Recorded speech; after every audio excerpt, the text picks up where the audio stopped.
กลับมาสู่ The Review ในช่วงที่2นะครับช่วงนี้เราอยากพูดถึงเรื่องวงการเน็ตเวิร์กของอาจารย์สุภเดชกันหน่อยไม่ใช่ของผมคนเดียววงการนี้นะครับเป็นวงการที่พูดถึงการเดินระบบสายเพื่อจะทำเครือข่ายนะครับที่ปัจจุบันนะฮะแทบทุกบ้านที่ต่ออินเทอร์เน็ตความเร็วสูงเนี่ยต้องมีทั้งหมดแล้วครับ Wi-Fi router ครับตอนเน็ตไร้สายกันใช้งานก็จะคล่องตัวหน่อยนะครับแต่ไงก็แล้วแต่นะครับด้วยความเสถียรภาพของระบบยังไงก็ยังต้องเป็นสายแลนฟับสายแลนในวันนี้ที่ผมจะมารีวิวและนำเสนอกันนะครับใน The Reviewer นะครับเป็นสายแลนยี่ห้อที่มี Market Share มากที่สุดในเมืองไทยเขาเรียกว่าสายแลนลิง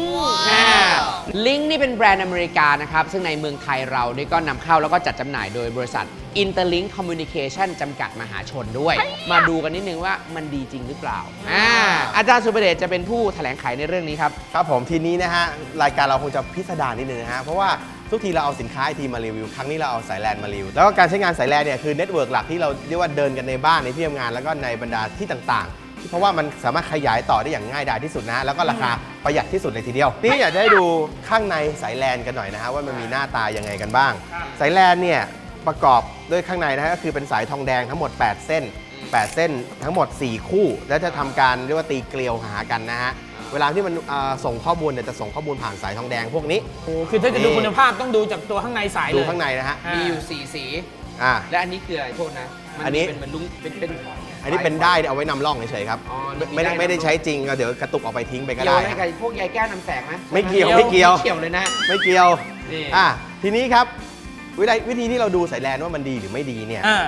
ดูหลายจุดด้วยกันอย่างที่1ก็คือคุณภาพของตัวพลาสติกหุ้มข้างนอกก็คือว่าเวลาเราใช้งานสายแลนเราติดตั้งภายในอาคารเนี่ยบางทีมันไปโดนเรื่องของอุณหภูมิความร้อนหรือมันไปอยู่ใต้ฝ้าใต้พื้นดินอะไรพวกนี้เนี่ยถ้าเกิดว่ามันทนความร้อนไม่ได้เนี่ยมันจะกรอบง่ายมากแล้วมันจะมีผลต่อสายข้อมูลข้างในเดี๋ยวผมจะมีสายแบบว่าเรียกว่าคุณภาพไม่ค่อยดีมาเทียบกันดูนี่สังเกตเลยนะฮะว่าเอาอย่างนี้คือจับดูก่อนจับคุณภาพสายข้างนอกดูก่อนจะเห็นได้ว่าความแข็งแกร่งของผิวข้างนอกของตัวชิลของสายเนี่ยมันจะต่างกันคือฉนวนหุ้มเนี่ยมันมีความแน่นผิดกันอันนี้มันจะดูยุบย้วยดูหลวมอยู่ข้างในอันนี้แน่นเลยครับผมอันที่2ก็คือทองแดงมีเกรดนะฮะโดยที่ทองแดงที่เราใช้งานเนี่ยเกรด24 AWG ด้วยกันนี่ไงฮะก็คือเป็นเกรดค่อนข้างสูงทีนี้ครับพวกสายไม่ค่อยดีพวกนี้เขาจะให้ทองแดงมาน้อยพอให้ทองแดงมาน้อยเพราะว่าต้องการประหยัดต้นทุนไงพอประหยัดต้นทุนเนี่ยเวลาที่เราปอกมาดูนะฮะเราสังเกตว่าพวกนี้จะเปรียบเสมือนสายแลนที่ไม่มีพลังในการอยู่ตัวคือเราดัดเนี่ย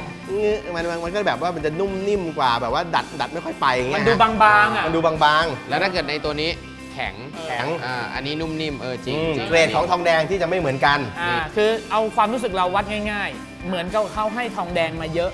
เส้นหนากว่าแข็งกว่าอย่างนี้ไปขายภาคใต้ไม่ได้นะเนี่ยทำไมครับก็ไม่ยอมมาทองแดงเลยเราทองแดงเยอะๆคนเราทองแดงกัน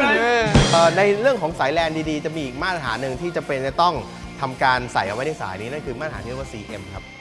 มาตรฐาน CM เนี่ยเป็นมาตรฐานเรื่องของความปลอดภัยนะฮะเวลาที่เราติดตั้งสายเนี่ยเข้าไปในอาคารเช่นออฟฟิศบ้านพวกนี้เนี่ยมันเป็นมาตรฐานความปลอดภัยเพราะว่าถ้าเกิดมีการเหตุการณ์ไฟไหม้เกิดขึ้นเพลิงไหม้เกิดขึ้นนะฮะลองจินตนาการว่าสมมติมีเพลิงไหม้ในห้องสักห้องบัญชีแล้วข้างในมีคอมพิวเตอร์อยู่อะไรพวกนี้นะแต่ว่าสายแลนเนี่ยจะต้องทำการลากไปทุกห้องของทุกตึกใช่ไหมครับดังนั้นมีความเป็นไปได้ที่ไฟจะลามไปที่สายแลนแล้วสายแลนนั้นจะนำไฟขึ้นไปบนฟ้าแล้วก็ลามต่อไปยังห้องอื่นๆรวมไปถึงนะฮะเรื่องของเวลาเผาเนี่ยสารระเหยที่ออกมาจากตรงนี้เป็นภัยต่อมนุษย์หรือเปล่าครับโดยที่มาตรฐาน CM ระบุไว้นะฮะว่าถ้าเกิดมีการเกิดเหตุเพลิงไหม้เกิดขึ้นการลามของไฟเนี่ยจะลามได้ไม่เกิน12ฟุตหรือ3เมตรเท่านั้นคือไงมันจะตั้งตัวตัดไว้เลยเหรอว่าพอถึง3เมตรตัดอย่างเงี้ยไม่ถึงขนาดนั้นคือพูดง่ายคือว่าเวลาเกิดการลามมันจะลามยากมากไม่ค่อยติดไฟอยากคุยทดลองดีกว่าทดสอบกันเลยเราขออนุญาตจุดไฟเผาเลยแล้วกันเดี๋ยวก่อนจุดไฟต้องขึ้นเพลงนี้ก่อนทำไมจุดไฟใส่เท้าโอ้โหพี่เอาเท้าพี่มาเลยมานี่มันไม่เก่าเลยเหรอเพลงนี้โอ้โหท่านน่ากลัวทุ่งนะนี่ครับด้วยมาตรฐาน CM เนี่ยจะทำให้สายแลนเนี่ยไม่ยากกว่าปกติมากๆนะฮะนี่ครับนี่คือการลามของมันนะเห็นไหมไฟเริ่มดับแล้วเห็นไหมฮะมันดับด้วยตัวมันเองมันไม่ติดแล้วมันไม่ลามมันไม่ลามฮะแปลก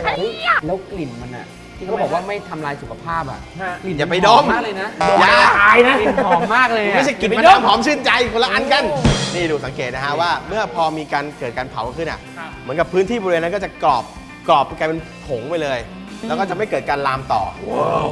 อันนี้คือมาตรฐาน CM มาตรฐาน CM ครับ วงการเน็ตเวิร์ก CM คือแบบนี้ ครับ ติดไฟยาก ฮะ ถ้าวงการความงามบิวตี้ CM นี่แก้สิวนะฮะ ถ้าเป็นวงการอีเวนต์นี่คือออแกไนเซอร์นะ CM โอ้ โห ถ้าเป็นวงการฟุตบอลนี่แชมเปี้ยนชิพแมเนเจอร์ ทีนี้ครับผมเพื่อเป็นการให้ความมั่นใจว่าความถี่ของสายเนี่ยมีผลต่อการ Copy ไฟล์การส่งข้อมูลจริงเนี่ยเราก็เลยจะทำการ Copy ไฟล์ระหว่างโน้ตบุ๊ก2เครื่องให้ดู เราอย่ารีรอมาทดสอบกันเลยดีกว่า นี่ นี่เราใช้สายแลนกับโน้ตบุ๊ก2เครื่องนะครับสเปคใกล้เคียงกัน เราใช้ลิงก์ซึ่งเป็นสายแลนที่วันนี้เราจะมาทดสอบกัน เปรียบเทียบกับสายแลนไม่ได้มาตรฐานทั่วไปนะซึ่งเมื่อกี้นี้เห็นกันไปแล้วว่าทองแดงข้างในอ่อน ใช่ จะลองดูว่าเมื่อทางกายภาพมันอ่อนเนี่ยในเชิงการใช้งานเนี่ยมันช้ากว่าแค่ไหน ครับผมทีนี้นะฮะรูปแบบการทดสอบก็คือว่าเราจะใช้สายยาว 80 เมตร ครับ ที่ต้องให้ยาวๆขนาดนี้เพื่อที่ว่าให้เห็นถึงการลอสของสัญญาณเวลาเราส่งข้อมูลออกไปจากเครื่องหนึ่งไปเครื่องหนึ่ง อ๋อ ไฟล์ใช้ Copy เป็นไฟล์ภาพยนตร์ไฟล์วิดีโอนี่แหละขนาด เดี๋ยวถูกลิขสิทธิ์ป่ะเนี่ย ไฟล์รายการเราถ่ายเอง เอา นี่แหละ เอารายการเรานะ แหม โอเค ครับผมขนาดของไฟล์คือ 912 เมกนะฮะก๊อปผ่านเครือข่ายความเร็ว 100 เมกะบิตครับ นี่ โดยที่ขออนุญาตก๊อปผ่านสายที่แบบไม่ได้มาตรฐานก่อนทีนี้ไฟล์ต้นฉบับอยู่ทางนี้ นี่ จะก๊อปจากเครื่องนี้ ไปเครื่องนี้ ไปเครื่องนี้ครับ Copy ด้วยโปรแกรมชื่อว่า Terra Copy เร่งความเร็วของการ Copy ให้มันสูงสุด มี เราจะได้ ช่วยด้วย เราจะได้แบบว่าให้เห็นตัวเลขมาเลยเพราะว่าตัวโปรแกรม Terra Copy จะมีตัวเลขสเตตัสขึ้นมาระหว่างการ Copy ด้วยว่า Copy ด้วยความเร็วเท่าไหร่อยู่ โอ้ฟังดูน่าเรื่องใส นี่ ศรัทธามาก ระหว่างนี้กด Start now ครับ ครับผม ปุ๊บชุบนี่ ไปยังครับ ไปเรียบร้อยแล้วครับผมความเร็วในการ Copy ก็กำลังค่อยๆขึ้นไปนะฮะไต่ระดับไปตึ๊ด นี่ไฟกำลังวิ่งอยู่ไฟกำลังวิ่ง ฮะนะจากการคำนวณคร่าว ครับ ๆไฟล์ขนาด 900 กว่าเมกบนความเร็วแบบ100 เมกะบิตเนี่ยจะใช้เวลาเฉลี่ยประมาณ 1 นาทีกับอีกแล้วแต่วินาทีเนี่ยก็แล้วแต่ นี่แล้วแต่ความเร็ว แล้วแต่ความเร็ว นี่สุดยอดแมสสถิติ1 นาทีกับแล้วแต่วินาที 1 นาทีกับอะไรก็แล้วแต่ แต่สิ้นเวลามานะฮะกับการ Copy ด้วยสายที่ไม่ได้คุณภาพ เท่าไหร่ คบ เท่าไหร่ ตัวเลขอยู่ที่ 1 นาที 30 วิครับผม เป๊ะๆเลยนะ1 นาที เป๊ะๆนะ 30 วิ ไปดู ทีนี้ ต่อ มาดูการทดสอบบนสายของลิงก์บ้าง ไฟล์มูวี่ตัวเดิมนะฮะ 912 เมกจะทำการ Copy ที่โฟลเดอร์ปลายทางด้วยโปรแกรม Terra Copy นะฮะ Copy เสร็จเรียบร้อยปื๊ดนี่พอกดมอขยายโปรแกรมให้ใหญ่แล้วกด start now ไปแล้ว ไปแล้วครับผม พรวด นี่ ความเร็วก็กำลังวิ่งพุ่งขึ้นไปนะฮะ แล้วนะฮะ เดี๋ยวมาดูอันนี้กัน ว่าสายแลนลิงก์จะทำได้กี่นาทีกี่วิ นั่น เอา คือ เส้นชัยแล้วครับ ปึ๊บ อ่า 1 นาที 24 วินาทีครับ เห็นความแตกต่างอย่างชัดเจน 6 วินาทีนี่มันหมายถึงชะตากรรมหรือชีวิตคนบางคนเลยนะฮะ มันก็ไม่ถึงขนาดนั้นหรอก อันนี้ในเชิงที่เราดูกันแบบอุปกรณ์บ้าน ฮะ ๆ ถ้าอุปกรณ์เน็ตเวิร์กขั้นสูงที่มันเป็นวิ่งได้ประมาณ1 จิกเนี่ย 1 กิกะบิตก็จะมีน่าจะมีความต่างยิ่งกว่านี้ เห็นชัดกว่านี้ยังเหลืออีก1 เรื่องครับของการทดสอบก็คือการทดสอบความถี่ในสายแลนครับผม ครับผม สายแลนทั่วไปเนี่ยฮะเช่นเป็นสาย Cat 5e เนี่ยจะรองรับความถี่ตามมาตรฐานคือ 100 เมกะเฮิรตซ์เท่านั้น นี่พวกนี้นะฮะ แต่ว่าสายแลนของลิงก์ครับผมจะรองรับ Cat 5e เนี่ยรองรับสูงสุดถึง 350 เมกะเฮิรตซ์เลยทีเดียว โอ้ไปนู่นเลย พูดไปเนี่ยไม่เห็นภาพเราต้องทดสอบให้ดู แต่ ว่า ว่า ความถี่มัน อืม มากกว่ามันดีกว่ายังไง แต่ว่าการทดสอบเนี่ยจะต้องทำขึ้นโดยห้องแลบเฉพาะทาง แล้วมีเครื่องมือใช้ในการวัดความถี่ของสายโดยเฉพาะครับ โอ้ การทดสอบที่เนี่ยจะยากสักนิดนึงนะ ไม่มีคำว่ายากเกินไป หรือไม่มีคำว่าปกปิดสำหรับท่านผู้ชมไทยรัฐทีวี เราต้องให้คุณเห็นครับ ครับ แม้วันนี้ห้องเหลืองเราทดสอบไม่ได้ แต่เราไปห้องแลบกันเลยดีกว่า ก็นี่เดือดร้อนถึงวิศวกรบริษัทอินเตอร์ลิงก์เลย คุณพานุวัฒน์สวัสดีครับ สวัสดีครับ ที่นัดกันไว้นะฮะ ครับผม เมื่อสักครู่นี้ในสตูดิโอเราเทสไปแล้ว เราเห็นว่าสายของลิงก์เนี่ยกับสายที่ไม่ได้มาตรฐานเนี่ยเวลาดาวน์โหลดไฟล์ต่างกัน 6 วินาที อ๋อ ครับผม ดูเหมือนไม่ค่อยเยอะเท่าไหร่ในเชิงแบบเวลาสั้นๆนะฮะ ครับ อยากจะเทสให้มันลึกซึ้งขึ้น ครับผม ต้องใช้อุปกรณ์อะไรในแลบบ้าง อุปกรณ์ปกติในแลบที่เราจะใช้กันอยู่นี่ก็จะใช้ของเครื่องฟุกเน็ตเวิร์ก ฮะ นะครับก็จะใช้วิเคราะห์ ฮะ ความถี่ของสายโดยเฉพาะ โอ้ อันนี้ที่เขายอมรับกันในแลบทั่วโลกเลย ถูกต้องใช้เป็นตามมาตรฐานทั่วโลกครับผม งั้นเดี๋ยวขอเริ่มจากสายลิงก์ก่อน ได้ครับ อันนี้นะสายลิงก์นะฮะ ปกติเราก็เครื่องก็จะมีทั้ง 2 ทางนะครับ จะมี ฮะ ตัวแม่กับตัวลูก อ๋อ นะครับ ครับนี่ตัวนี้เอาไว้อ่านข้อมูลทั้งหมด ถูกต้องครับผม นะครับเสียบเลยครับมาครับ อ้าวลองดูครับมา โอเค แล้วก็หลังจากนั้นคือเครื่องถูกเซตไว้หมดเรียบร้อยแล้ว เราเพียงแค่กดเทส นี่ นะครับ เท่านี้เลยโอ้ เครื่องก็จะบอกเลยว่าสายตัวนี้ผ่านตามมาตรฐานของเครื่อง อ่า นะครับ แล้วมันบอกอะไรอีกฮะในนี้ บอกพวกนี้ก็จะเป็นค่าพารามิเตอร์ต่างๆ ของสายโดยเฉพาะ ฮะอันนี้มันบอกความยาวไหมว่าสายมันยาวเท่าไหร่ ความยาวนี่จะบอกเราไปดูที่เล้งเลยว่า มันก็จะบอกว่าสายตัวนี้มีความยาวที่เท่าไหร่นะครับ นี่ 91.8 เมตร ถูกต้องครับผม โอ้มันรู้ความยาวด้วยเพราะว่ามันยิงข้อมูลวิ่งหากัน ถูกต้องครับ ทีนี้ผมอยากดูหน้าจอผลสรุปหน่อย ว่า ครับผม เอาแบบเป็นกราฟเป็นภาพเลยว่าไอ้ความถี่ที่มันเกิดขึ้นเนี่ยที่ว่าสูงกว่ามาตรฐานทั่วไปเนี่ยมันเป็นยังไงครับ โอเค งั้นเดี๋ยวผมให้เข้าไปดูที่ค่านิดเลยแล้วกันนะครับ ครับ เห็นจะสังเกตเห็นว่าเส้นสีแดงเนี่ยคือเส้นสแตนดาร์ด อ่า นะครับ ส่วนเส้นกราฟข้างบนเนี่ยคือค่าสายของลิงก์ที่เทสได้ อ๋อลิงก์เหนือกว่าสแตนดาร์ด ถูกต้อง จึงไปกระจุกตัวกันอยู่ด้านบนนี้ ถูกต้องครับ และไอ้นี่ที่เป็นความเข้มข้นของความถี่นี่มันก็กระจายไปจนถึงประมาณสัก350 เมกะเฮิรตซ์นะฮะ ครับ อันนี้ของมีมาตรฐาน อ่า เอาของไม่มีมาตรฐานบ้าง ได้ครับผม มาเสียบฟับ เหมือนเดิมเข้าขั้นตอนเดิมเราก็เพียงแค่กดเทส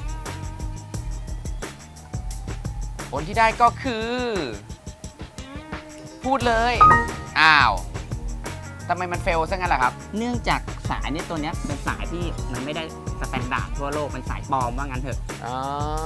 สายราคาถูกอะ สายราคาถูกพูดง่ายๆครับผม อ๋อนี่ขนาดระยะมันแค่ 1.7 เมตรเองนะ ครับผม มันยังเฟลเลยนี่ไม่ขนาดไม่ยาวด้วยนะฮะ ใช่ครับ เดี๋ยวขอดูหน้ากราฟเมื่อสักครู่หน่อยว่ามันต่างกันไหมกับของที่ผ่านมาตรฐาน โอเคเดี๋ยวมาดูค่านิดนะครับ โอ้โห ไม่มีความเข้มข้นเลย ถูกต้องครับผม อันนี้ถึงแม้ว่าเส้นสแตนดาร์ดอยู่ตรงนี้อยู่เหนือเหมือนกัน แต่สังเกตดูฮะว่ากราฟสีต่างๆเนี่ยมันไม่มีความเข้มข้น เรียกได้ว่าความถี่มันไม่ได้ ถูกต้องครับผม แหมวันนี้ขอบคุณคุณพานุวัฒน์มากทำให้รู้ว่าเนื้อในของสายในยเวลาเขาเทสเนี่ยเขาต้องใช้อุปกรณ์แบบนี้นะครับ ครับผม เยี่ยมไปเลย อย่างนี้นี่เอง เป็นยังไงล่ะ มาพูดเรื่องราคากันบ้างดีกว่า ครับผมราคา ครับ นะฮะสายแลนลิงจะมี 2 ขนาดด้วยกันคือขนาด 100 เมตร ราคา 1,150 บาทนะครับ แล้วขนาด 300 เมตร หรือ 1,000 ฟุตเนี่ยที่ราคา 3,500 บาท โอ้โหเดี๋ยวนะ ถ้าเทียบต้องเทียบกับพวกของธรรมดาไก่กาด้วย ยี่ห้อทั่วไป ในท้องตลาดเขาขายกันยังไง ก็พวกเกรดที่แย่ๆเลยนะ อืม ประมาณอยู่1,800 บาท อ๋อ แต่นี่ 3,500การติดตั้งสายส่วนใหญ่เนี่ยจะต้องติดตั้งสายก่อนการตกแต่งเริ่มต้นขึ้น ดังนั้นถ้าเกิดคุณใช้สายที่คุณภาพไม่ดี แล้วเกิดมีปัญหาขึ้นมาคุณต้องรื้อใหม่หมายถึงว่าคุณจะต้องรื้อสายเก่า แล้วคุณจะต้องตกแต่งซ้ำอีกครั้งหนึ่งนะฮะ ครับ แล้วรวมไปถึงว่าอายุของสายที่เป็นพวกสายทั่วๆไปเนี่ยจะอยู่ได้ไม่ค่อยยาวนานเท่าไหร่ นี่เอามาดูอายุที่เขารับประกันดีกว่า นี่ นี่นะฮะ เฮ้ย สายแลนลิง นี่ นะครับ บริษัทอินเตอร์ลิงเขารับประกันดูตัวเลขฮะ 30 ปีพี่หลาม โอ้โห เยอะนะ นี่ช่วยลูกช่วยหลานอ่ะ สุดยอดเลยทีเดียว เอาละครับ เมื่อมาผ่านมือรายการ The Review เราต้องมาดูว่าสายแลนลิงเนี่ยมันน่าซื้อหรือน่าเมิน งั้นเราประเมินกันเลยดีกว่าครับ สายแลนลิงที่เราประเมินกันในวันนี้ ผลออกมาก็คือ พูดเลย น่าซื้อสิครับ จ่ายแพงกว่าแต่มันดีกว่านะ แน่นอน